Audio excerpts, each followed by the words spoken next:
Bueno, excelente. Le estoy viendo al viceministro Rolón ahí. Está con Joel Sandino también. Agradecemos su tiempo al doctor. Bueno, más que nada, doctor, presumo que ya la producción te comentó acerca de esta confusión que se generó en torno a este nuevo mapa epidemiológico que publicó Salud Pública, donde aparece un nuevo departamento en la extensión esta de la enfermedad y aparece Canindeyú. Decía precisamente el director regional, no, pero no es de Canindeyú, pero no sé si ingresó, pasó por ahí. ¿Cuál es el reporte oficial? Y ya te saludo, doctor, y muy buenas tardes, gracias por tu tiempo. ¿Qué tal, Carlos? ¿Cómo estás? Un saludo a vos, a tu equipo, a la audiencia. Bueno, se trata de un joven que regresó de Brasil. Suponemos que trabajaba, obviamente él manifestó que trabajaba en Brasil. Y en el proceso de cuarentena, digamos, en el control que habitualmente se puede llegar a hacer de acuerdo a signos y síntomas o por algún otro factor, él da positivo. Él manifiesta que su lugar de residencia original es en una ciudad del departamento que mencionaste, pero él ahora mismo está en Villa Hayes y va a ser trasladado a uno de nuestros albergues que tenemos para los pacientes que dieron positivo hasta cumplir la cuarentena. Obviamente que este paciente deberá retornar a su ciudad de origen una vez que salga de la cuarentena, y en este proceso estamos analizando todo lo que tiene que ver con su ciudad de origen, si realmente vive ahí o si su intención es quedarse por Asunción, en lo de algún familiar. Se está estudiando, pero en ningún momento él pasó por ninguna ciudad del departamento de Canindeyú. Doctor, ¿este mapa podría modificarse? No. Este mapa podría modificarse entonces porque, bueno, al colorear un caso confirmado en el departamento de Canindeyú, igualmente como que genera ese temor dentro de los habitantes de este departamento. Claro, entonces esta oportunidad es para poder aclarar de que se trata de una persona que en ningún momento estuvo en ninguna ciudad del departamento de Canindeyú. Esta persona viene del Brasil y, como a todos los que vienen, nosotros les hacemos cumplir la cuarentena, y en ese lapso él da positivo y va a partir de ese momento cumplir su cuarentena con el COVID-19 positivo en un albergue que nosotros tenemos. Es decir, que la ciudadanía del departamento de Canindeyú quede tranquila, que en ningún momento pasó por ninguna ciudad, y si reconocen a algún familiar, porque nosotros lo que queremos también es resguardar un poco la identidad, que no se genere lo que habitualmente se genera, que es el rechazo al paciente y a los familiares por creer que estuvieron todos en contacto. Entonces, lo que oficialmente le podemos transmitir es lo siguiente, que esta persona en ningún momento pasó por ninguna ciudad del departamento de Canindeyú, vino del Brasil, dio positivo, se fue a Villa Hayes y ahora va a ser trasladada al hotel o al albergue que tenemos para los pacientes con COVID positivo. ¿Cuándo llegó esta persona al Paraguay? Y esta persona llegó hace aproximadamente unos 10, creo que sumando todo, ha de ser unos 10 días por ahí. Esa información precisa quiero volver a confirmarla. Pero definitivamente, Carlos, sí, esta persona no pasó por ninguna ciudad del departamento, pero sí manifestó que su lugar de residencia original es ahí. Y lo que vamos a hacer es justamente tratar de hablar con la gente de vigilancia sanitaria, porque ese detalle que vos señalás que puede generar algún tipo de temor es absolutamente válido.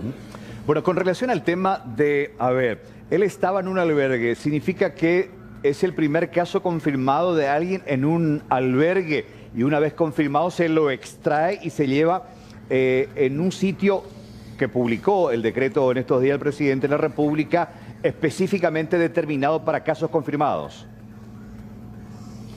Asimismo, ese es el procedimiento, Carlos, y es el protocolo. Entonces nosotros vamos a ser estrictos en ese sentido. Es decir, suponiendo, vamos a hacer un ejercicio imaginario, suponiendo que él haya estado en un albergue durante 7 o 8 días y después resulta ser positivo, a partir de ese momento empieza nuevamente una cuarentena y además de él los contactos. Entonces, que se quede tranquila la comunidad en general del país y en particular del departamento de Canindeyú, que esta persona va a cumplir, y cuando tengamos los criterios para que él pueda ir, ya sea a la casa de un familiar en su ciudad de origen o en algún lugar donde él decida, se van a tomar todos los recaudos, y recordamos que para ello necesitamos 2 pruebas negativas, una seguida de la otra con un lapso no menor a 24 horas. Doctor, ¿cuánta gente con casos positivos, con casos confirmados de COVID ¿Están ahora en los nuevos albergues preparados por el gobierno? ¿Cuánta gente optó por digamos, por este resguardo? La información que, bueno, nosotros hacemos todos los días, perdón, viste, tengo ese, disculpa, estoy viendo la tele y creo que hay esa sí. información nosotros la tenemos todas las tardes, todavía no hicimos el corte, no quiero lanzar ninguna cifra, no quiero ser irresponsable. Pero ya hay gente. Pero te voy a pasar dentro de una hora porque hacemos todos los días un corte a partir de las 14 en adelante. Nos ponemos un poco al día de toda la situación porque, como ustedes sabrán, estamos en varios frentes y no queremos tampoco dar ninguna información que no sea la correcta y la exacta. Doctor, otro tema un poco delicado también, ¿no? Y justamente por la importancia de la información queremos consultar con usted. Hay un caso nuevo de una persona fallecida, doctor. Justamente toda esa información recién vamos a tener esta tarde porque resulta ser que, para entender un poco el procedimiento, el equipo de vigilancia sanitaria lo que hace es compilar todos los datos todos los días y elaboran un informe que después nos dan a nosotros para tener un corte. Tanto el ministro como todo el equipo recibimos ese informe para tener la información exacta. Porque ustedes saben que es muy delicada la información que tiene que ver con el COVID-19 y lanzar datos sobre mortalidad o sobre aumento de casos genera mucha expectativa, por lo tanto nosotros queremos ser muy celosos de la información en el sentido de que no queremos dar si no tenemos con exactitud esa información. Así es que al respecto te pido disculpas, pero dentro de poco nosotros ya vamos a tener esa información. Yo después le puedo facilitar a su colega aquí que está conmigo para que ustedes puedan transmitir a la ciudadanía. Bueno, acá lo importante es destacar que después de este decreto no es una cuestión de alternativa o de opción que tiene el paciente confirmado, sino que sí o sí debe de ser llevado a ese sitio preparado exclusivamente para su proceso de recuperación, doctor. En ese sentido es importante aclarar que aquella persona que resulte positiva en uno de los test necesariamente tiene que ir a un aislamiento, ¿verdad? Ese aislamiento, el ministro de Salud había publicado justamente un tuit al respecto en el sentido de que tiene que ser estricto y tenemos que encontrar el lugar para que ello ocurra. Obviamente que si las personas tienen las condiciones adecuadas en sus hogares para llevar adelante esa cuarentena, evidentemente se priorizará eso, pero hay situaciones especiales que demandan que la cuarentena o el aislamiento se lleve a cabo en un lugar totalmente alejado. De hecho, una de las alternativas que se trata de implementar en algunos países es justamente la de separar a todos los que tienen COVID positivo. Doctor, ¿cómo estamos hoy en esta situación? ¿Dónde estamos parados principalmente, si es la pregunta correcta, desde la visión de salud pública en el contexto nacional? ¿Y qué nos espera mañana o cuáles son los planes previstos que están estudiando ustedes como técnicos para sugerir al Ejecutivo? Bueno, desde el punto de vista epidemiológico nosotros estamos, como siempre, alertas de base, pero estamos tranquilos y positivos teniendo en cuenta que la respuesta de la ciudadanía en su mayor porcentaje es la que nosotros esperamos, si bien de repente todavía vemos algunos bolsones en ciertas ciudades de población que nos respeta. Yo creo que eso se va a ir revirtiendo. Estamos optimistas sin bajar la guardia, preparándonos para el peor escenario, esperando que ocurra lo mejor. Y eso significa bajo porcentaje de mortalidad, de internación en terapia, de pacientes que consultan. Es decir, estamos desde el punto de vista sanitario muy conformes con la respuesta ciudadana, y este sacrificio enorme que estamos haciendo todos es lo que hoy permite que nuestros servicios de salud prácticamente estén vacíos en relación con lo que fue la reciente epidemia del dengue o con lo que suele ser habitualmente esta época del año en años anteriores. Entonces, es muy importante resaltar y valorar el gran esfuerzo que está haciendo la población, porque esto a nosotros nos permite, desde el punto de vista sanitario, ganar tiempo para ir reforzando, mejorando la infraestructura, adquiriendo los insumos y los equipos que nos permitan estar preparados para que de aquí a 3 o 4 semanas, si empieza a aumentar el número de casos, podamos responder a esa demanda que naturalmente se va a generar. Pero insumos que no están llegando, viceministro, y que preocupa también, y no pasa por una cuestión de Paraguay, sino ya por los países vecinos incluso, y de países del Asia, que están complicando el envío de estos materiales. De hecho, tenemos un contexto mundial que hace que todos seamos competencia de todos en el sentido de quién adquiere primero, quién tiene el poderío económico para adquirir todo lo que se fabrica en China en términos de bioseguridad. Quiero señalarte nomás como ejemplo que uno de los hospitales de Nueva York prácticamente tiene insumos para una semana y va reponiendo cada semana en función a lo que puedan conseguir. Imagínate, usando ese indicador podemos hacernos la película de qué ocurriría en un país que tiene un sistema de salud débil, entre comillas. Entonces, estamos ante una crisis mundial desde el punto de vista sanitario, obviamente, pero también desde el punto de vista comercial, porque lastimosamente estos equipos de bioseguridad tenemos que comprarlos. Y hoy en Paraguay, Carlos, no existe una sola empresa que nos pueda decir: yo tengo ahora 10 millones de mascarillas y quisiera venderle al Estado. Yo tengo ahora 100 camas de terapia y quisiera venderle al Estado. Yo tengo ahora 200 camas manuales para hospitalización de baja complejidad y quiero venderle al Estado. No existe. Todos presentan ofertas y dependen de los tiempos que les va a tomar traer esa mercadería de China o de cualquier otro país.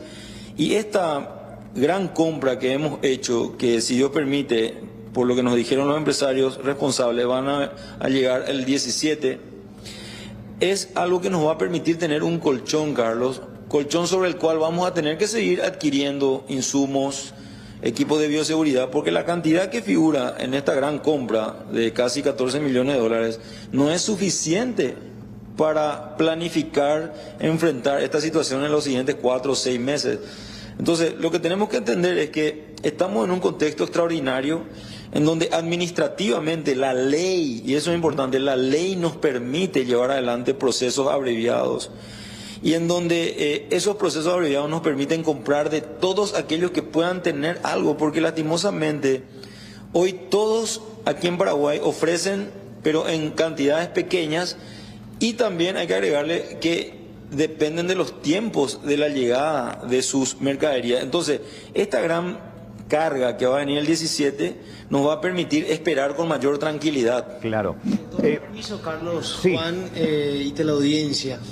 En términos sencillos y abreviados, aquí lo que importa es traer la mayor cantidad de recursos en el menor tiempo posible y no precisamente de quién traer, ¿no?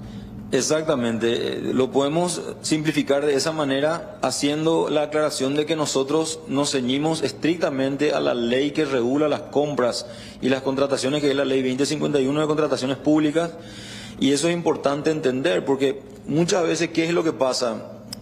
Pasa que la gente al escuchar se hizo una compra directa, imagina que nosotros le llamamos a algún cuate por ahí y le decimos: mira, te vamos a dar 13 millones de dólares y tráeme esto. No, cuando nosotros decimos compras directas, compras abreviadas, compras por vía de la excepción, estamos diciendo que hemos reducido la cantidad de días para acelerar el proceso de compra por la urgencia impostergable y por la situación catastrófica en la que nos encontramos, pero no significa que nos desviemos de la ley. Al contrario, y aquí quiero aprovechar, Carlos, si me permitís, sí, un pequeño favor. detalle que es muy importante para entender. Sí. Cuando la gente, en su obviamente conocimiento, expresa que se hace una compra directa, eso no significa, Carlos, que nosotros, uno, no tengamos que informar al sistema de información de contrataciones públicas vía web. Eso no significa que no tengamos que invitar a 3 o más para participar del proceso. Eso no significa que no tenemos que abrir a aquellas empresas que quieran, aunque no hayan recibido la invitación. Eso no significa que no tengamos que transparentar. Lo único que marca la diferencia es que en una licitación habitual, normal, tradicional, que se llama licitación pública, nacional o internacional, los plazos son de 45 a 90 días. Y en estos casos excepcionales, los plazos van de 4 días para revisar la oferta y de 5 días para poder firmar el contrato inclusive. Entonces, si a vos te dicen, Carlos, sí, tenés 4 días para revisar la oferta, vos te vas a apurar y a lo mejor en un día ya revisás. Y después de eso te dicen, tenés 5 días para firmar el contrato y vos acelerás todo y a lo mejor en un día. Y entonces terminás haciendo un proceso de 2 días. Y aquí un detalle, Carlos, muy importante, que no se correlaciona con la cantidad de dinero que se va a invertir porque estamos en una situación extraordinaria. Doctor, yo siempre trato que la gente pregunta cómo es el tema, la cuestión esta de la cuarentena, para qué sirve, de qué manera eso nos va a ayudar. Y trato siempre de usar este ejemplo y si me ayudas también para simplificar. Y la pregunta va para una cuestión técnica que le va a sugerir solamente al Ejecutivo, porque ¿en qué consiste para mí la cuarentena? Es como construir una represa de aislamiento y evitar que esa agua que está viniendo, que es el virus, cruce y pueda correr. Entonces lo que estamos es una muralla de contención para que esto no nos invada. Pero en algún momento, viceministro, vamos a tener que ceder a abrir esta represa porque es imposible de contener por la cuestión financiera, económica, el hambre, la necesidad, incluso ante un posible estallido social, porque se están hablando, huyendo, caruillas a la imitada a SEMA. Entonces, ¿cuánto tiempo más ustedes, técnicos, creerían necesaria para mantener esta contención? ¿Cuánto tiempo más necesitarían para que ustedes estén prestos ante cualquier eventualidad? Porque sí o sí se va a tener que levantar la presa y va a haber un contagio masivo que sería el pico de esta enfermedad, doctor. Bueno, es importante justamente que aclaremos los conceptos, ¿verdad? Así como decís, la cuarentena es una especie de creación de una barrera para que algo no avance. La cuarentena, desde el punto de vista médico, significa la separación de las personas que no están contagiadas durante un tiempo o aquellas que entraron en contacto con personas que tuvieron la enfermedad y también son aisladas durante un tiempo. Y esas medidas lo que buscan, Carlos, es justamente matar ese ciclo que tienen los virus, es decir, impedir que una persona pase a la otra, porque ¿cómo se prolonga esto? Se prolonga por el salto de cierta cantidad de virus de una persona a otra y hace que eso permanezca en una determinada población. Entonces lo que nosotros conseguimos con la cuarentena, es decir, con el aislamiento, el distanciamiento, es evitar que ocurra ese salto de una persona a otra o de una población a otra o de un grupo o de un conglomerado a otro. Evidentemente estas medidas no pueden ser eternas desde el punto de vista de que vamos a continuar así toda la vida, pero de algo que no podemos hablar, Carlos, es de un plazo, porque nadie conoce en realidad a ciencia cierta el comportamiento de este virus. Nosotros lo estamos viendo, lo vimos crecer, estamos viendo desarrollarse, todavía no ha llegado a su madurez, es decir, nosotros no podemos todavía, sin tener esquemas de tratamiento definidos, hay más de 250 esquemas en el mundo que se están usando, sin tener una vacuna, sin tener definido realmente el perfil respecto a cuál es un mecanismo patogénico, qué es realmente esto, por qué producen procesos inflamatorios, trombosis y un montón de cosas que se están describiendo. No podemos nosotros decir necesitamos 3 meses para terminar con esto. Lo que sí podemos hacer es seguir manteniendo ese distanciamiento, fortalecer los servicios de salud, tener preparada toda la infraestructura de salud y a partir de ahí evaluar detalladamente qué segmentos de la población pueden ir siendo sujetos de flexibilización en su movimiento más allá de su casa. Y eso va a requerir un trabajo conjunto. Hemos tenido directa o indirectamente 2 intentos de flexibilización y hemos visto que la población no ha respondido en la medida que nosotros esperábamos. Prácticamente todos declararon SOO, con el perdón de la expresión. A raíz de eso y de otros argumentos, el presidente de la República decide tomar nuevamente la decisión de continuar con las medidas de restricción más estrictas posibles. Es decir, si vos me preguntás cuánto tiempo necesitamos, yo ni nadie está en condiciones de responder eso, pero sí podemos ir evaluando el grado de flexibilización de las medidas. Doctor, un tema también que está relacionado al caso de la cuarentena, ¿no? Con la carga que va a llegar este viernes, se espera, bueno, dotar de equipamiento al personal médico. Con la carga que va a llegar de aquí a 15 días también vamos a crecer. Con estas 2 cargas importantes que van a venir desde China, ¿qué tan preparados vamos a estar? No sé si podemos hablar de un porcentaje o a qué tan lejos del ideal de preparación vamos a estar con estas 2 cargas. Bueno, para tener una idea, nosotros queremos en terapia intensiva sumar 300 camas de terapia intensiva con respiradores más a las 304 que dependen del Ministerio de Salud Pública y Bienestar Social. Hemos ya instalado de las 300 que queremos, 60. Y en el lapso de los siguientes 10 días vamos a ir llegando a 80 y vamos a llegar a 114, que son los respiradores que hoy están en Paraguay disponibles para ir equipando. Entonces vamos a pasar de 304 a prácticamente 400 y un poco más. De las 600 que A necesitamos. la par vamos a seguir esperando la llegada de los equipos que son los famosos respiradores que tienen una altísima demanda mundial y que lastimosamente ninguna empresa está en condiciones de vendernos 300 respiradores hoy, porque ellos también tienen que entrar en la lista de espera de producción. Y vamos a recibir nuevos respiradores de aquí a 15 días, luego después otros 15 días, otros más, y así vamos a llegar a los 300. Eso en relación con las camas en terapia intensiva con respiradores. Las camas que nosotros llamamos de baja complejidad o de internación común, queremos llegar a 1.200 más sobre el sistema, distribuidas a todo lo largo y ancho del país, en unidades que se van a preparar para ello. Estas camas, que van a formar parte del universo de camas total del sistema de salud pública y también del privado, van a permitir sostener durante un tiempo a los pacientes que requieren internación, porque hay que recordar algo. El 15% de los pacientes con COVID-19 requiere de internación, y a partir de esa internación el 5% evoluciona a una situación mucho más severa. Entonces, el impacto sobre el servicio de mayor complejidad, de alta complejidad que va a tener esta enfermedad, es lo que a nosotros nos obliga a estar preparados en esos niveles. Ahora, para evitar que el impacto sea muy duro y colapse, es lo que estamos tomando, es por eso que estamos tomando estas medidas restrictivas. Porque acá, Carlos, es importante remarcar lo siguiente: lo principal en la lucha contra este virus es el distanciamiento y el aislamiento. Esa es la base fundamental. Recordemos que el 85% de los pacientes cursan con cuadros leves o son asintomáticos.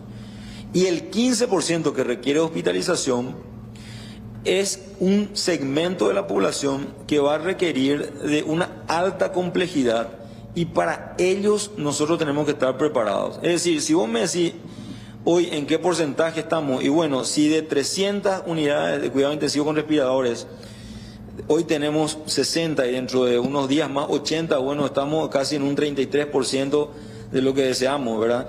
Y todos estos insumos que van a permitirnos avanzar, fundamentalmente van dirigidos a la protección del personal sanitario, que es clave para nosotros, porque hay un 15 a 20%, según los reportes, de afectación del personal de blanco. Entonces, nosotros tenemos que extremar los recursos para protegerles a ellos en la trinchera, de manera que los hospitales no se queden sin recursos humanos. Claro, claro. Para terminar, doctor, sí, claro, importante, porque si tus soldados que están en el frente de batalla se caen, ¿quién más tenés para defender? Finalmente, para cerrar, doctor, y agradeciendo tu tiempo, un porcentaje nada más, y tengo una curiosidad del total.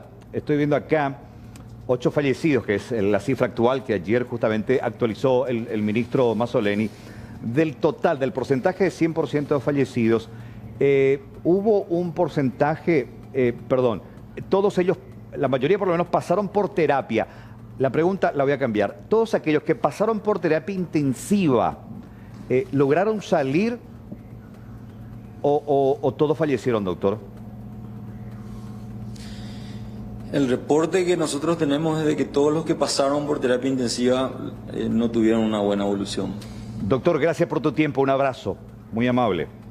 A las órdenes siempre. Gracias al doctor Julio Rolón, viceministro, para tratar de entender en qué situación estamos, también la contención, el distanciamiento, la preparación, lo que eso va a implicar también en un momento en el que cuando el pico llegue a su punto máximo, que se habla de mayo, junio, según los epidemiólogos, estemos realmente en condiciones. Y vamos a ver qué finalmente toma qué decisión toma el Ejecutivo sobre este proceso de cuarentena total que está dando buenos resultados, pero que no va a ser eterno.